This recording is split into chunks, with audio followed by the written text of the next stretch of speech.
Olá, bem-vindo. Eu sou Haroldo Maranhão, este é o meu canal aqui no YouTube. Se você não é inscrito e se você gostar desse conteúdo, por favor, se inscreva no final dele. Se você gostar do que eu estou falando, curte isso, me ajuda a crescer o canal, a alcançar mais pessoas.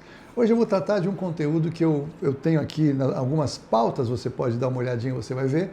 Esse aqui é um vídeo sobre a sabedoria de Salomão em Provérbios, e o Senhor nos traz muitos conceitos e conteúdos de sabedoria que ele tem, e eu tenho falado que justamente no Novo Testamento encontramos muitas pessoas citando princípios que estão em Provérbios, e eles nos ajudam então a perceber a convergência que a Bíblia tem, a coerência que a Bíblia tem. Então são mais de 40 autores que escreveram esse texto ao longo de 2000 anos. Muitos não se conheciam, em continentes diferentes, eles na Europa, na Ásia, na África, em épocas diferentes, e todos eles escrevem de uma maneira convergente. Por quê? Porque foi o próprio Deus que inspirou os autores a escreverem a Bíblia.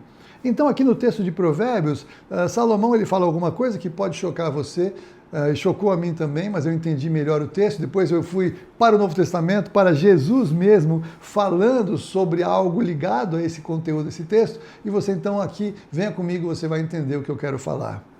Em Provérbios 10:30, nós encontramos Salomão falando o seguinte: o justo jamais será abalado, mas os perversos não habitarão a terra. Então a segunda parte, que os perversos não habitarão a terra, isso é claro porque os perversos, depois do juízo, depois do milênio, serão lançados todos eles, os que já não estiverem, no lago de fogo, vão para a condenação eterna e não habitarão a terra. O Senhor vai fazer novos céus e nova terra, então na terra, de alguma forma, haverá pessoas, os que foram salvos em Jesus Cristo, e de alguma maneira terá gente na terra, terá gente no céu. É uma grande controvérsia escatológica, mas isso eu falo num outro conteúdo que eu trato aqui de escatologia. Aqui eu quero matar esta segunda parte do texto, porque eu quero ficar na primeira. O justo jamais será abalado. Você é salvo em Jesus? Então, se você é salvo em Jesus, você foi justificado pela fé. Paulo fala isso em Romanos 5:1, justificados, pois, por meio da fé, temos paz com Deus por nosso Senhor Jesus Cristo. Então, você é justo, tanto quanto eu sou justo. Embora sejamos injustos, sabemos que Deus vê o nosso coração, nossos pensamentos e nos constrange, sem contar o que a gente faz mesmo na vida diária, mas o fato é que Ele nos considera justos. Então, se o justo jamais será abalado, quer dizer que você nunca teve problema na vida, você sempre tem uma vida tranquila, segura, sabia o que aconteceria no dia seguinte, no mês seguinte, nos seus planejamentos? Não, claro que não. Eu já tive grandes tempestades na minha vida, grandes perdas, grandes situações absurdas, que eu não sabia nem se eu ia sair vivo no final de alguns momentos, ou se eu ia conseguir sobreviver a tantas coisas que aconteceram em algumas fases da minha vida.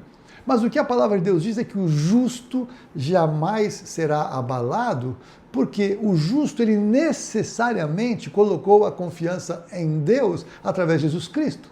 Então, se nós confiamos em Deus e sabemos que Deus, ele inclusive trabalha em todas as coisas que cooperam para o nosso bem, até o que nós não compreendemos, até as grandes dificuldades da nossa vida, até as grandes dores que podemos ter, então o justo não será abalado se o justo viverá pela sua fé, que é exatamente o que Paulo fala em Romanos: o justo vive da fé. Então, se vivemos de fé e não por vista, nada vai nos abalar, porque podemos crer que aquela leve e momentânea tribulação, como Paulo fala, vai produzir para nós um eterno peso de glória.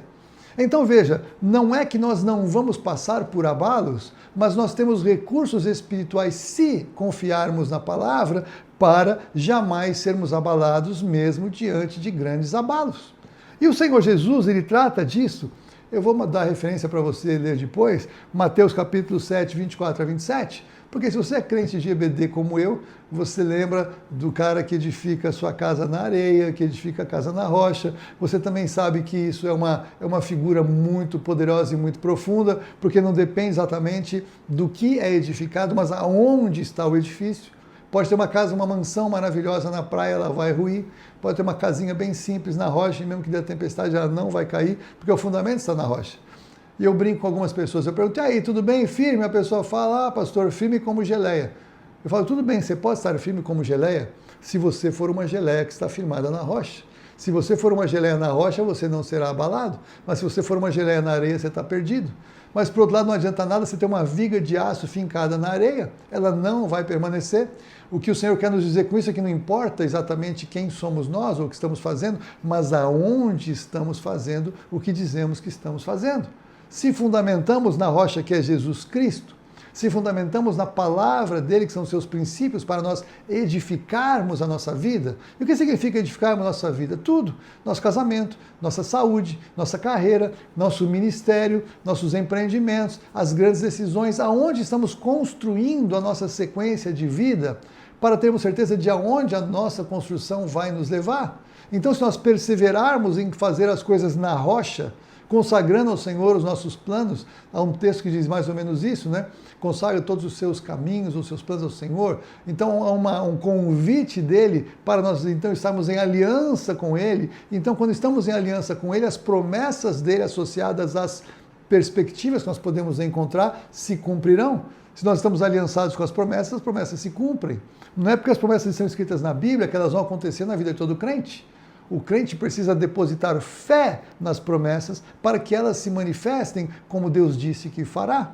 Ele fez tudo o que podia fazer por nós, tudo que era parte dele ele fez. Ele já nos deu, a Bíblia fala, as suas preciosas e muito grandes promessas. Quantas promessas de Deus para a sua vida você conhece? Quantas dessas você ora e você põe em prática em oração ou em busca sincera para que ele se manifeste na sua casa?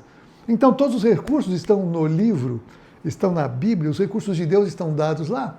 Mas se nós não lemos, não estudamos, não decoramos versículos, não memorizamos princípios da palavra, nós que dizemos que somos crentes, como vamos esperar que as coisas funcionem?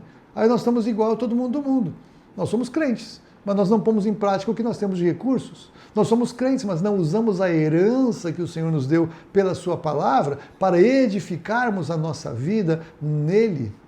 Então, nós precisamos compreender aqui, eu quero voltar para Provérbios capítulo 9, versículo 1, em que Salomão diz o seguinte: a sabedoria edificou a sua casa, lavrou as suas 7 colunas. Em Provérbios você vai encontrar estas 7 colunas, mas veja, são 7 colunas. Então a casa ela é edificada em bases seguras. Essas colunas elas são com certeza de pedra, como era o costume naquela época. Elas estão na rocha, elas não estão na areia. Então veja que Jesus ele traz a revelação do princípio de quem constrói na areia é insensato, mas a sabedoria está a edificar a casa, lavrando colunas de sustentação desta casa. Então seja internamente, seja nos fundamentos e alicerces, o fato é que os fundamentos têm estrutura no Senhor e pela sua palavra. Não é uma casa física, mas é uma casa emocional, é uma casa espiritual, é uma casa no Senhor. Então nós precisamos compreender os princípios da palavra. Quer dizer que nunca seremos abalados? Não, seremos abalados. O vento e a tempestade baterem na casa, dependendo da tempestade, vai dar um certo medo que a casa caia, não é isso? Nós já vimos muitos vídeos de calamidades acontecendo em muitos lugares, um grande avanço do mar, um furacão levantando telhados, arrancando tudo. Então casas mais frágeis perecem, mas as casas que estão no Senhor não. Ele não disse que não teremos tempestades na vida, no mundo teremos aflições, mas ele diz: tenham bom ânimo, diz Jesus, eu venci o mundo. Então a questão não é a tempestade, a questão é o que acontece nas nossas vidas através dela. Se a tempestade vem e nós passamos por ela, nós saímos fortalecidos. É o que aconteceu comigo nas grandes tempestades da minha vida. Depois que eu saí delas, eu posso chegar para algumas pessoas e falarem: joga todas as fichas que funciona. Ah, porque você é pastor? Não, porque eu já passei nesse lugar. Eu já passei por essas dificuldades, já vivi essas situações e eu sei que Deus é fiel para cumprir todas as suas promessas para aqueles que creem. E eu saí fortalecido, saí muito mais consciente da revelação de quem Deus é e do que Ele faz em nós para a glória dEle. Que Deus te abençoe a avaliar agora como é que está o seu edifício, onde estão seus fundamentos. Talvez seja hora de colocar alguns calços no seu fundamento. Talvez seja a hora de mudar de casa. Contrata uma daquelas empresas que a gente vê nos filmes americanos que muda a casa de lugar. Tire a sua casa da areia e transfira a sua casa para a rocha. Lance fundamentos na palavra. É tempo de você corrigir a sua construção. Que Deus te abençoe. Se você gostou do vídeo, curta, compartilhe, comente. Abençoe alguém que está passando por tempestade na vida. Talvez Deus vai te usar para ser uma bênção na vida de alguém. Deus abençoe. Até o próximo vídeo, se Deus quiser.